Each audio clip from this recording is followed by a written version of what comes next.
আমি চলে আসছি ডিমের রেসিপি নিয়ে আজকে। আমি এতে হলো 4টে 3-এ 7টা ডিম আছে। আমি ডিমটা সরিয়ে দিচ্ছি, সেদ্ধ করা ডিম এটা। আর এটা হলো আমি 1 কেজি আলু পুরো রেডি করে নিয়েছি। আর এটা হলো মিক্সচারের বাটি। আর এতে আমি কি দিচ্ছি দেখো, এটা হলো আদা কুচিয়ে রেখেছি, 7-8 পিসের মতো আদা কুচিয়ে রেখেছি, মিক্সচারে দিয়ে নিচ্ছি। আর এটা প্রায় 15 থেকে 20 পিস রসুন আছে, রসুনটাও আমি এইভাবে দিয়ে নিচ্ছি এতে মিক্সচারে। আর এতে লঙ্কা দিয়েছি আমি প্রায় 15 পিসের মতো লঙ্কা আছে আমার, লঙ্কাটাও আমি দিয়ে দিচ্ছি মিক্সচারে, দিয়ে দিলাম। আর এতে দেবো আমি 1 চামচ জিরে, আমি জিরেটাও দিয়ে দিচ্ছি এতে। এটা আমি মিক্সচারে পেস্ট করে নেব, একটু জল দিয়ে পেস্ট করে নেব। আজকে চলে আসছি তোমাদের সাথে আমি ডিমের রেসিপি নিয়ে। ডিম এটা আমি দিয়ে দিলাম। আর এটা হলো পেঁয়াজ কুচি, 2 পিস পেঁয়াজ আমি পুরো কুচি কুচি করে রেখে দিয়েছি এটা। আর এটা আছে 1 চামচ হলুদ গুঁড়ো।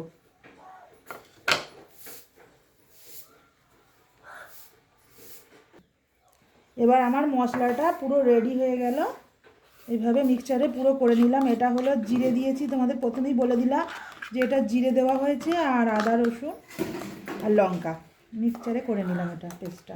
এবার আমি চলে এসেছি, তেল দিচ্ছি কড়াটা বসিয়ে। কড়া তো গরম হয়ে গেছে, দেখতে হবে যেন কড়াটা গরম হয়। ঠান্ডা কড়ায় তেল দিলে কিন্তু হবে না, কড়াটা যেন ভালোভাবে গরম হয়ে যায়। তেলটা দিয়ে দিলাম, তেলটা আমি প্রায় 1 থেকে 150 গ্রামের মতো তেল দিলাম। তেলটা গরম হয়ে গেছে, দেখতে হবে যে তাতে তেলটা খুব বেশি গরম না হয়ে যায়, একটু পরিমাণ মতো তেলটা গরম করতে হবে। তাতে আমি দিচ্ছি তেজপাতা 1 পিস। আর এতে দিয়ে দিচ্ছি আমি পেঁয়াজটা, তোমাদের যেটা দেখালাম পেঁয়াজ কুচিটা, পেঁয়াজটা দিয়ে নিলাম। এইভাবে পেঁয়াজটা দিয়ে নিয়েছি পুরো তেলের ওপরে, দিয়ে নাড়িয়ে নিলাম। পেঁয়াজটা নাড়তে নাড়তে একটু বাদামি কালার হয়ে গেছে। এতে আমি আলুগুলো, যেটা আমি আলুটা কেটে ধুয়ে রেখেছিলাম, এটা আমি ছেড়ে দিলাম এতে। এইভাবে দিয়ে নাড়িয়ে নিচ্ছি। পেঁয়াজ আর আলুটা প্রায় লাল হয়ে এসেছে আমার। আর এবারে আমি এতে দিচ্ছি যে মশলাটা আমি রেডি করে রেখেছিলাম, মশলাটা আমি দিয়ে দিচ্ছি। মশলাটা এইভাবে দিয়ে দিলাম। এবার আমি নাড়িয়ে দিচ্ছি একটু ভালো করে, এইভাবে নাড়তে হবে। খুব ভালো করে নেড়ে নিতে হবে, মশলাটা যাতে সব জায়গায় ছড়িয়েও যায় আর খুব ভালো করে যাতে কষাও যায়, সেইভাবে ছড়িয়ে নিতে হবে মশলাটা। এবার আমি দিচ্ছি 1 থেকে 1.5 চামচ নুন, 1 চামচ দিলাম, আরও 1/2 চামচ নুন দিয়ে দিলাম। এইভাবে দিয়ে নিলাম, ওটা দিয়ে নাড়িয়ে দিচ্ছি একটু ভালো করে, নাড়িয়ে নিচ্ছে। আর এতে একটু তলায় লেগে যাচ্ছে মশলাটা, একটু সামান্য জল দেবো আমি, সামান্য একটু জল দিয়ে দিতে হবে। জলটা দিয়ে দিলাম। দেওয়ার পরে আমি যে হলুদ গুঁড়োটা রেখেছিলাম, তোমাদের দেখিয়েছি যে আমি 1 চামচ হলুদ রেডি করে রেখেছি, এই হলুদ গুঁড়োটা 1 চামচ আমি দিয়ে দিচ্ছি। এটা এইভাবে দিয়ে নিলাম,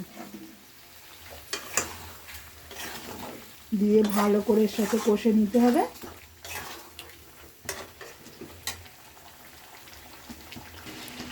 এবার আমি কষতে কষতে প্রায় মশলাটা কষা হয়ে গেছে, আর কালারটা কত সুন্দর এসে গেছে। আর আমি এতে দিয়ে দিচ্ছি টমেটো। টমেটো দিলে গ্রেভিটা খুব ভালো হয়, এই জন্য আমি 2 পিস টমেটো কেটে রেখেছিলাম, ওটা আমি দিয়ে দিচ্ছি। আর কালারটাও সুন্দর আসে, এই জন্য আমি টমেটোটাও দিলাম গ্রেভিটার জন্য।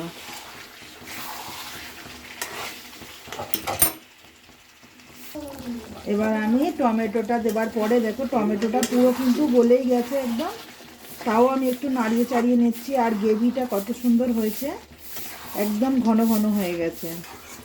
এবার আমি এটাই দিয়ে দিচ্ছি জল, যতটা পরিমাণ জল লাগবে ততটা দিলেই হবে। আমার যতটা লাগবে না ততটাই দেবো, আর তোমাদের যতটা লাগবে ততটাই দিতে পারো।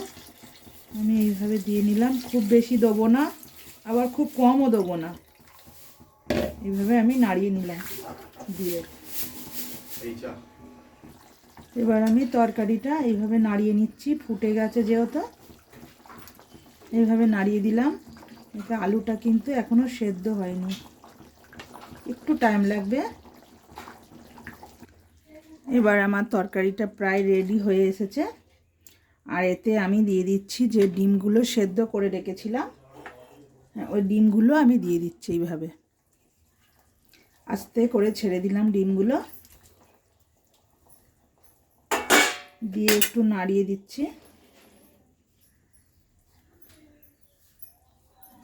এভাবে দিয়ে না একটু চারিদিকে দিতে হবে ছড়িয়ে। ডিমটা দেওয়ার পরে আমি এইভাবে নাড়িয়ে নিচ্ছি একটুখানি। আর আলুগুলো পুরো সেদ্ধ হয়ে গেছে আর হালকা ঝোল রেখেছি আমি। আর এতে আমি দিয়ে দিচ্ছি ধনে পাতা।